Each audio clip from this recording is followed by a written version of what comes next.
After class 12, every students hear the same question. बेटा अब क्या करोगे? And honestly, most students don't have a clear answer. Something about engineering, some about medicals, some about commerce, government jobs, or even business. But still confusion remains. If you are also confused, then this video is exactly for you. Because today I will clear all your confusion in the simplest and most practical way. Hello students, welcome to my channel. In this video, I will explain all career options after class 12, stream-wise courses, government exams, and the best career path for your future. After passing class 12, you have many options available, जैसे PCM, PCB, Commerce, Humanities या फिर Job, Government Preparations या even Businesses. But the biggest question is, which option is best for you? कौन सा option आपके लिए सही है? और ऑनेस्टली इसी पॉइंट पर मैक्सिमम स्टूडेंट कंफ्यूज हो जाते हैं. So make sure you watch this video till the end, क्योंकि यह एक decision can completely change your future. So students, चलिए हम स्टार्ट करते हैं और आपके कंफ्यूजन को क्लियर करते हैं. आप जब 12 पास होते हैं तो आप किसी न किसी स्ट्रीम से होते ही हैं.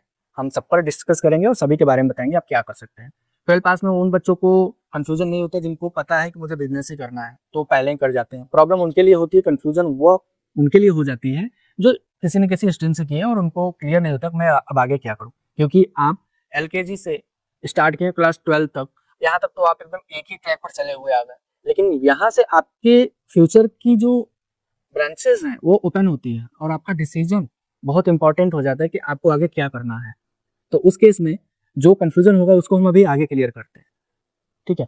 अगर आप मैथ्स के स्टूडेंट्स हैं तो आपके लिए कंफ्यूजन होता है कि अब आगे आप क्या करें. ठीक है. तो आपके लिए यहाँ पर इससे 4 कोर्स होते हैं. मैथ के स्टूडेंट्स इनमें से ही कोई एक कोर्स कर लेते हैं, जैसे बीटेक, BCA, BSc, NDA. ठीक है. अब बीटेक आपका 4 साल लगेगा. होगा कैसे? IIT JEE के थ्रू होगा. इसमें आपके रैंक आएंगे, अच्छे रैंक आए तो अच्छे कॉलेज मिलेंगे, अदरवाइज आप किसी प्राइवेट कॉलेज से आप कर सकते हैं. BCA कंप्यूटर एप्लीकेशन से रिलेटेड होता है. इसमें आपके 3 साल लग जाएंगे. इसमें आप सॉफ्टवेयर डेवलपमेंट वगैरह कर सकते हैं, कोडिंग वगैरह सीख सकते हैं. ठीक है. इसको आप CUT के थ्रू भी कर सकते हैं, ऐसे भी कर सकते हैं. थर्ड आपके पास है जो BSc है. BSc में आप मैथ्स या IT या फिजिक्स इन तीनों से भी कर सकते हैं और अदर सब्जेक्ट भी ले सकते हैं जो आपके कॉम्बिनेशन में हो. ये भी आपके 3 साल के हो जाते हैं. ये भी आप CUT के थ्रू कर सकते हैं. जो फोर्थ है हमारे पास NDA. ठीक है. NDA हमारे आर्मी वगैरह, नेवी वगैरह के लिए होता है. ये 12 पास होने के बाद होता है. 12 पास होने के बाद UPSC के थ्रू आप इसको कर सकते हैं. अगर आप 12 पास हैं तो आप कर सकते हैं. और इसकी जो ट्रेनिंग होती है टोटल, ये पुणे में होती है. या कोई एक डिग्री कोर्स नहीं होता है, डिप्लोमा वगैरह होता है, एक ट्रेनिंग के जैसा होता है. सारी चीजें इसमें ट्रेन की जाती हैं 1 by 1. तो एक सिंपल लाइन में अगर हम बात करें कि मैथ्स स्टूडेंट्स के लिए क्या बेस्ट होता है, कि यदि उन्हें टेक्नोलॉजी पसंद है, कंप्यूटर से रिलेटेड उनको नॉलेज है और वो प्रॉब्लम सॉल्विंग वगैरह कर सकते हैं, तो उनके लिए बेस्ट है. ये सभी कोर्सेज बेस्ट हैं. नेक्स्ट हम देखते हैं, अगर बायो के स्टूडेंट हैं तब आप क्या कर सकते हैं. तो बायो के लिए है, बायो के पास तो बहुत से ऑप्शंस मिलते हैं. जैसे पहला ऑप्शन होता है कि MBBS.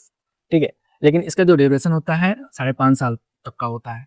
इसमें आप डॉक्टर होते हैं और इसमें सैलरी भी अच्छी आती है और रेस्पेक्ट भी आपको अच्छा मिलता है. दूसरा जो है BDS है, आप डेंटिस्ट हो सकते हैं, आप टीथ के डॉक्टर हो सकते हैं. इसमें भी जो ड्यूरेशन है आपके 5 ईयर्स के हैं. आप BSc नर्सिंग कर सकते हैं, ये आपके 4 ईयर्स के होते हैं. इसमें क्या होता है, आप कोई भी जो वर्क करेंगे हॉस्पिटल में करेंगे एज ए नर्स. इसमें क्या होता है, इसमें ऑल ओवर इंडिया आपको जॉब मिल ही जाता है और इंडिया के बाहर भी आपको जॉब मिल जाते हैं. सबसे अच्छी चीज इसमें ये होती है. ठीक है. आप फार्मेसी कर सकते हैं, बी फार्मा में क्या है कि आप दवाइयों के बारे में अच्छा नॉलेज रख लेते हैं. इसमें एक चीज और होता है कि आप गवर्नमेंट के थ्रू अगर कभी वैकेंसी आती है फार्मासिस्ट की, तो उसमें आप अप्लाई कर सकते हैं. अदरवाइज एक दूसरा ऑप्शन से होता है कि आप अपना सेल्फ का एक मेडिकल स्टोर ओपन कर सकते हैं. ठीक है.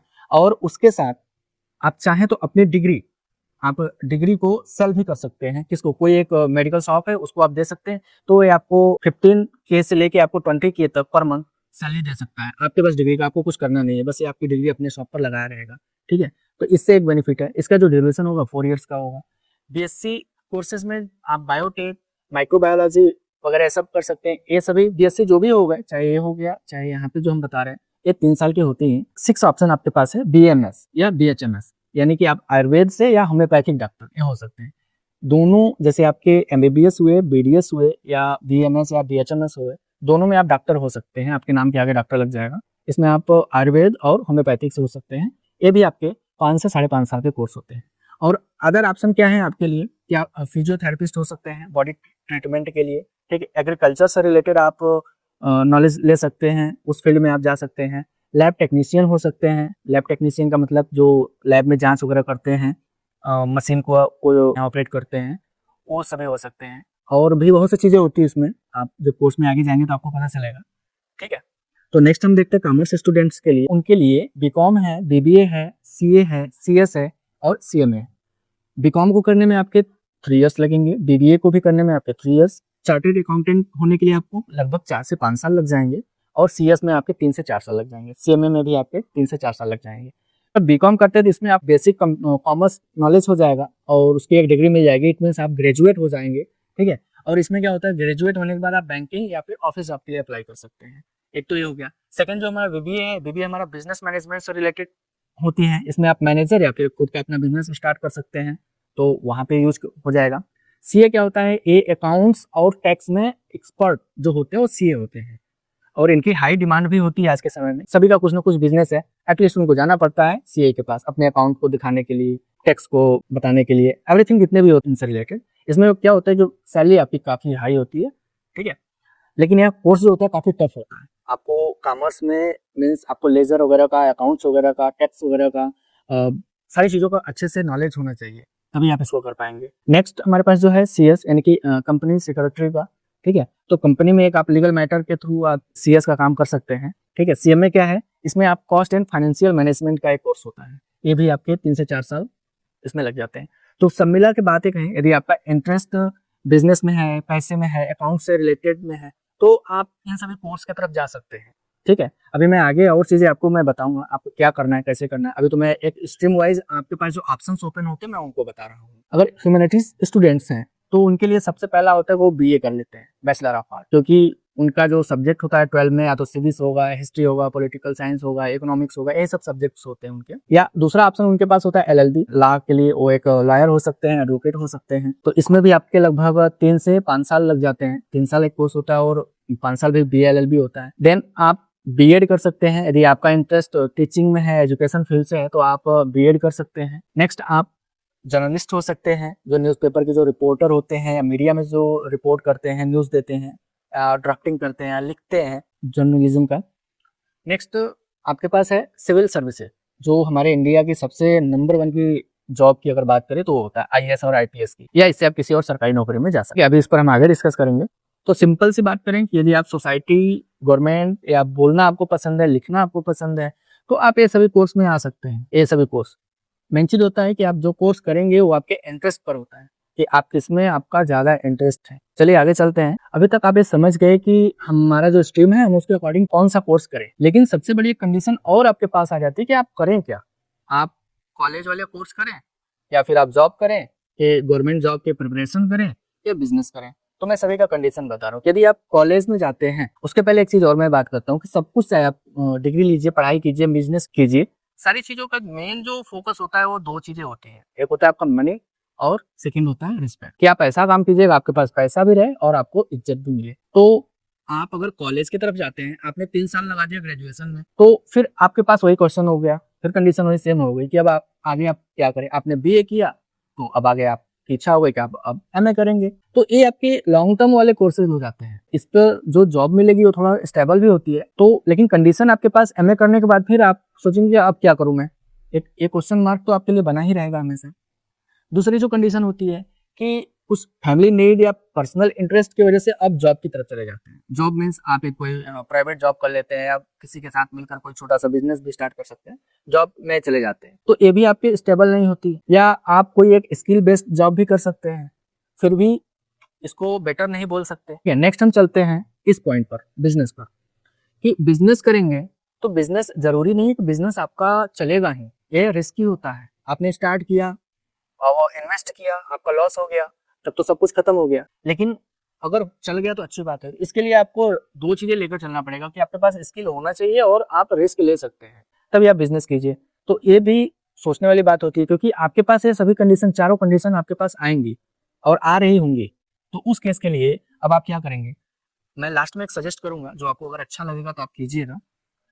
तो एक थर्ड जो होता है हमारे पास कि गवर्नमेंट जॉब प्रिपरेशन, कि हम कौन सा जॉब, एसएससी का, रेलवे का, डिफेंस का या बैंकिंग का जॉब करें, तो इसमें एक चीज़ होता है कि आप हार्ड वर्क करेंगे और कंटिन्यूअस एक स्थिरता के साथ करेंगे, तभी आप इसमें सक्सेस हो पाएंगे। लेकिन इसमें जब आप सक्सेस हो जाएंगे तो वो आपका स्टेबल होता है, आपको सक्सेस मिलेगा ही मिलेगा। अब गवर्नमेंट एग्जाम्स और उनके साथ आपके जो करियर ऑप्शन हैं, पहला तो आपको सेंट्रल की तरफ से मिल जाता है एसएससी का, स्टाफ सिलेक्शन कमीशन, ये एग्जाम हो गए। सेकेंड आपके पास रेलवे के एग्जाम्स हो गए, स्टेट गवर्नमेंट्स के एग्जाम हो गए, आईबीपीएस बैंकिंग के एग्जाम हो गए और डिफेंस के एग्जाम हो गए। ये आपके पास प्रिपरेशन के लिए आते हैं। तो वन बाय वन हम सबको समझ लेते हैं। अभी एसएससी एग्जाम जो होता है वो हमारा सेंट्रल गवर्नमेंट के द्वारा कराया जाता है। सेंट्रल गवर्नमेंट का मतलब जैसे प्रधानमंत्री के अंडर से या प्रधानमंत्री की तरफ से जितनी भी वैकेंसीज दी जाती हैं, जॉब दी जाती हैं, वो सेंट्रल की कही जाती हैं। और आपके स्टेट के थ्रू मीन्स मुख्यमंत्री के थ्रू जो जॉब मिलती है वो आपके स्टेट लेवल के जॉब्स होते हैं। ठीक है, तो एसएससी हमारा उनमें से एक है। इसमें देखिए कितने हैं, अगर आप ग्रेजुएशन के बाद भी अप्लाई कर सकते हैं, 12th के बाद भी और 10th के बाद भी। तो वन बाय वन समझते हैं कि ग्रेजुएशन के बाद आप किस में जा सकते हैं। तो एसएससी सीजीएल में जा सकते हैं, यानी कि कंबाइंड ग्रेजुएट लेवल। इसमें आपकी जो जॉब मिलेगी वो ऑफिसर लेवल पर होगी। जब आप ग्रेजुएशन मीन्स आप बीए, बीएससी, बीबीए ये सभी कर लेते हैं, कंप्लीट कर लेते हैं, तो आप एलिजिबल होते हैं इस जॉब को अप्लाई करने के लिए। जो इसमें सेकंड है आपका एसएससी सीपीयू, ये सेंट्रल पुलिस ऑर्गेनाइजेशन का होता है। इसमें आपको एसआई की पोस्ट मिलती है पुलिस में। सेकंड, अब इसमें बात करें आफ्टर 12 में आपका सीएचएसएल होता है, यानी कि कंबाइंड हायर सेकेंडरी लेवल। इसमें जो पोस्ट आपको मिलती है क्लर्क, डेटा एंट्री जॉब्स, ये सभी मिल जाती है। और एक होता है आपका स्टेनोग्राफर। ठीक है, इसमें आपकी टाइपिंग अच्छी होनी चाहिए और शॉर्ट हैंड टाइपिंग होनी चाहिए, तभी आप इसके लिए अप्लाई करेंगे। तो इसको आप कर सकते हैं आफ्टर 12 में। देन आफ्टर 10 आपका एमटीएस होता है, मल्टीटास्किंग स्टाफ के लिए। ये आपका बेसिक गवर्नमेंट जॉब्स होती है और इसी में आपका आता है जीडी, यानी कि जनरल ड्यूटी। ये सभी सेंट्रल की तरफ से होते हैं, जैसा कि मैंने बताया। तो इसमें आप क्या हो सकते हैं, कांस्टेबल की पोस्ट आपको मिल सकती है, बीएसएफ में जा सकते हैं, पैरामिलिट्री फोर्सेस में हो सकते हैं। और लगभग एवरी ईयर 40,000 के आसपास वैकेंसी आती ही है इसमें। लेकिन इसमें क्या है कि आपके पास अच्छी हाइट होनी चाहिए, आपका रनिंग बहुत अच्छा होना चाहिए और बॉडी का फिटनेस सही होना, तो उसके लिए आप एलिजिबल होंगे। ये तो बात हो गई हमारे एसएससी की। अब आगे हम लोग देखते हैं कि रेलवे रिक्वायरमेंट बोर्ड यानी कि आरआरबी के कौन कौन से एग्जाम होते हैं। तो इसमें जो आपका होता है वो आपका एक आरआरबी एनटीपीसी होता है और एक आरआरबी ग्रुप डी होता है। एनटीपीसी, आरआरबी एनटीपीसी का मतलब N for non, T for technical, P for popular, C for category. इसका मतलब गैर तकनीकी लोकप्रिय श्रेणी। तो इसमें आप जो अप्लाई करेंगे 12 के स्टूडेंट्स या ग्रेजुएट के स्टूडेंट, यानी कि आप 12 पास आउट हैं या ग्रेजुएट कंप्लीट कर लिए हैं। ग्रेजुएट मींस जो भी मैंने बताया बीए, बीएससी अगर आप कर चुके हैं तो आप इसके लिए एलिजिबल हैं। तो इसमें जो आपको जॉब जो मिलती है वो क्लर्क की मिलती है, स्टेशन मास्टर की मिलती है और भी बहुत से जॉब्स होते हैं। मैं एक मोस्ट यहाँ पे दिखा रहा हूँ आपको। और जो इसका लेवल होता है एग्जाम का थोड़ा मीडियम हो। जो दूसरा होता है आरआरबी ग्रुप डी का, ग्रुप डी मतलब जो 4th श्रेणी के होते हैं उनके लिए होता है, यानी कि इसमें हम एक तरीके से मान सकते हैं कि लेबर वर्क जो होता है एक क्लास 10 के बेस पर होता है। ये काफी इजी होता है। इसमें जो जॉब मिलती है आपकी हेल्पर या ट्रैक वर्क, इसको देखो एक चीज और होता है बेटा कि इस जॉब को अगर आप मिल जाती है, इसमें क्या होता है कि आप फ्यूचर में बहुत जल्दी आप ऊपर के पोस्ट पर चले जाते हैं। और इसमें भी हर साल 10,000, 20,000, 25,000 वैकेंसीज आती ही है। तो ये भी आपके लिए बेस्ट ऑप्शन है। क्लास 10th वाले भी कर सकते हैं, 12 पास आउट है तब भी कर सकते हैं, आप ग्रेजुएट किए हुए तब भी आप इसको अप्लाई कर सकते हैं। इसके बाद हम बात करेंगे स्टेट गवर्नमेंट एग्जाम्स की। स्टेट गवर्नमेंट्स में आपके UP triple SC, UP PSC और इसी तरह से आपके बिहार पीएससी या एमपीएससी, मध्य प्रदेश पीएससी होते हैं। तो इनकी जो क्वालिफिकेशन होती है अप्लाई करने के लिए 12 या ग्रेजुएट लेवल पर होती है। इनका जो लेवल होता है एग्जाम का मीडियम होता है और इन सबका क्या होता है, हाई होता है। इसमें जो यूपी ट्रिपल एससी जो कराता है क्लर्क, लेखपाल, स्टेनोग्राफर वगैरह का पोस्ट आरओ यारो देता है। ठीक है, जो हमारे यूपी पीएससी कराता है ऑफिसर, ठीक है, ग्रेड बी की जो जॉब्स होती है वो हमें मिलती है, यानी कि एसडीएम, डीएसपी ये सभी मिलती है। एक जैसे आप तहसील के एसडीएम एक तहसील का मालिक होता है, उस तरह के जॉब इसमें मिलते हैं। बीपीएससी भी सेम वही हमारे officer rank wise officer rank के पोस्टेस को देता है। ठीक है, जैसे एसडीएम, डीएसपी इस तरीके से। अब नेक्स्ट की हम बात करें, हमारे पास जो डिफेंस से रिलेटेड एक था, तो हम डिफेंस की बात करें तो इसमें देखिए एक एग्जाम आपका एनडीए होता है, आर्मी सोल्जर का होता है यानी जीडी का, आर्मी क्लर्क होता है, पुलिस कांस्टेबल का होता है और पुलिस एसआई का होता है, यानी कि सब इंस्पेक्टर का। तो इनको कौन अप्लाई कर सकता है, एनडीए आफ्टर 12 आप कर सकते हैं। आपकी क्वालिफिकेशन क्या होनी चाहिए, आप पीसीएम फॉर एयर फोर्सेस, यानी कि आप मैथ लिए हुए हैं 12 में तभी आप इसके लिए एलिजिबल है, अदरवाइज आप नहीं एलिजिबल हैं। बायो के स्टूडेंट इसको नहीं कर पाएंगे। आर्मी सोल्जर के लिए क्या है, 10th पास होने चाहिए क्वालिफिकेशन सेम वही चीज हो गई कि 10th क्लास में तो आपके वही 5-6 सब्जेक्ट होते हैं, Hindi, English, math, science, SST वगैरह। इसमें जो सिलेक्शन प्रोसेस होता है वो written exam plus SSB interview और मेडिकल। तो ये आपके सभी तीनों चीजें सही होनी चाहिए और वन टाइम में क्लियर होना चाहिए। आपने रिटन एग्जाम क्वालिफाई किया, फिर इंटरव्यू क्वालिफाई किया, ये दोनों क्वालिफाई करने के बाद मेडिकल अगर आपका क्वालिफाई नहीं हुआ तो आप कोई जॉब नहीं मिलेगी। तो आपको मेडिकल में भी फिट होना चाहिए। तो जॉब टाइप आपको क्या मिलेगी? ऑफिसर रैंक की पोस्ट मिलेगी इसमें, वो चाहे आर्मी की हो, चाहे नेवी का हो, चाहे एयरफोर्स का हो। इसके लिए जो रिक्वायरमेंट क्या होती है कि आपका मैथ्स स्ट्रांग होना चाहिए और जीके और पर्सनालिटी आपकी अच्छी होनी चाहिए। सेम अगर हम सोल्जर की बात करें तो इसमें सिर्फ फिजिकल टेस्ट होता है, इसमें आप पास हो गए, आपको एग्जाम रिटन एग्जाम देना होगा और आपका मेडिकल होगा, आप हो जाएंगे। तो इसकी ग्राउंड ड्यूटी होती है, रनिंग, हाइट और चेस्ट वेरी इंपॉर्टेंट होते हैं इसमें। आपकी रनिंग अच्छी होनी चाहिए और हाइट भी आपकी अच्छी होनी चाहिए। आर्मी क्लर्क में आपका आफ्टर 12 इसको भी कर सकते हैं। इसमें अच्छे नंबर की रिक्वायरमेंट होती है आपकी क्लास 12 में। अगर अच्छे नंबर नहीं है तो फिर आप एलिजिबल नहीं होंगे। इसके भी सेम ये प्रोसेस है।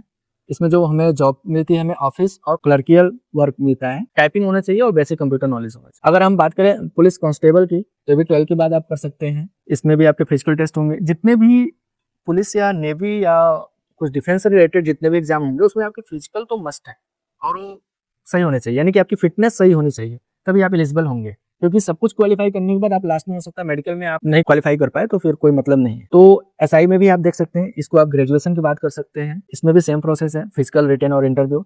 ऑफिसर लेवल की जॉब मिलेगी इसमें पुलिस की। इसमें आपकी क्या जरूरत है? फिटनेस और लीडरशिप, मतलब लीडरशिप मीन्स आप मोटिवेट कर पा रहे हैं, आपकी बात लोग सुन रहे हैं, समझ रहे हैं। तो मैं आगे आपको बता रहा हूँ कि आपको क्या करना चाहिए और कैसे करना चाहिए। वैसे इतना मैंने सारी चीजें आपको डिटेल में बता दी कि अगर आप ग्रेजुएशन करना चाहते हैं तो आप क्या कीजिए, इसके साथ आप प्रिपरेशन भी कीजिए, गवर्नमेंट जॉब का आप प्रिपरेशन भी कीजिए और प्लस इसके साथ आप एक कंप्यूटर से रिलेटेड कोई भी एक डिप्लोमा या कोई एक कोर्स जो कर सकते हैं उसको कीजिए। इससे क्या होगा, इसमें आपके लगेंगे 3 इयर्स, इसमें आपके 3 साल लगेंगे जो आपके 6 सेमेस्टर वाइज होंगे। अगर आप चाहते हैं, अगर आपको जॉब चाहिए गवर्नमेंट जॉब, तो उसके लिए अगर आपका फोकस गवर्नमेंट जॉब पर है तो आप साथ में ग्रेजुएशन भी करते रहिए। ग्रेजुएशन के साथ में आप इसकी तैयारी कीजिए और इसके साथ समय निकाल करके आप एक कंप्यूटर कोर्स से रिलेटेड कोई डिप्लोमा डिग्री जरूर लीजिए, क्योंकि यह एक स्किल होता है। ठीक है, इसमें आप ट्रिपल सी का ले सकते हैं, ओ लेवल का ले सकते हैं डॉइक से, या आप एआई का ले सकते हैं। अगर आप मैथ्स के स्टूडेंट हैं तो एआई या रोबोटिक्स से रिलेटेड कोई ले सकते हैं, या आप ग्राफिक डिजाइनिंग या मल्टीमीडिया डिजाइनिंग का ले सकते हैं। ये सभी आप ले सकते हैं। तो इससे क्या होगा कि आपका जितने में आप 3 साल आप एक ग्रेजुएशन करने में अपना टाइम बिताएंगे, उतने में आपका एक जॉब प्रिपरेशन भी हो जाएगा। आपके पास अच्छी नॉलेज हो जाएगी, आपकी स्पीड हो जाएगी, अच्छी हो जाएगी, एक्यूरेसी आपकी हो जाएगी, क्वेश्चन और पैटर्न्स को आप समझ सकेंगे। साथ में आपके पास एक अदर स्किल भी आप अक्वायर कर लेंगे। तो मेरे हिसाब से आपको यही करना चाहिए। अगर आपके पास लॉन्ग टर्म करना है, अगर आपकी फैमिली मजबूत है, बैकग्राउंड सपोर्ट सही है, तो आप लॉन्ग टर्म्स के कोर्स कर सकते हैं, 4 से 5 इयर्स के जो भी हैं, जो आपके इंटरेस्ट पर है कि अगर आपको हमें डॉक्टर ही बनना है या हमें सीए ही बनना है तो आप कर सकते हैं। अदरवाइज अगर आप मिडिल क्लास फैमिली से हैं और आपके फैमिली उतने पैसे आप पर इन्वेस्ट नहीं कर पा रही है आपके एजुकेशन पर, तो आपको कहीं ना कहीं आप एक समय आएगा कि आपको ग्रेजुएशन की तरफ जाना ही पड़ेगा। क्यों? क्योंकि ग्रेजुएशन एक ऐसी डिग्री है कि इसके बाद ही और आपके पास रास्ते ओपन होते हैं और अपॉर्चुनिटीज आपको मिलती हैं। तो इसलिए आप इसको कंप्लीट कर लीजिए और उसके साथ में जो भी हो, चाहे वो आपका एसएससी का हो, चाहे आरआरबी का हो, चाहे आप डिफेंस का हो, किसी का भी आप प्रिपरेशन भी करते रहिए। आप आईबीपीएस का कर सकते हैं, IBPS institute of banking personal selection. ठीक है, इससे आप बैंक के फील्ड में जा सकते हैं। ये सभी आपके जो कंफ्यूजन है यहाँ पे हमने दूर कर दिया। अगर आपको कोई यहाँ पर इसके बाद भी कंफ्यूजन होती है तो आप हमें कमेंट बॉक्स में लिखिए, मैं जरूर आपको उसका जवाब दूंगा और कोशिश करूंगा कि आपके जितने भी डाउट्स हैं वो क्लियर हो जाए। ओके, ये सब तो मैंने आपको आपके कैरियर से रिलेटेड सभी बातें बता दी।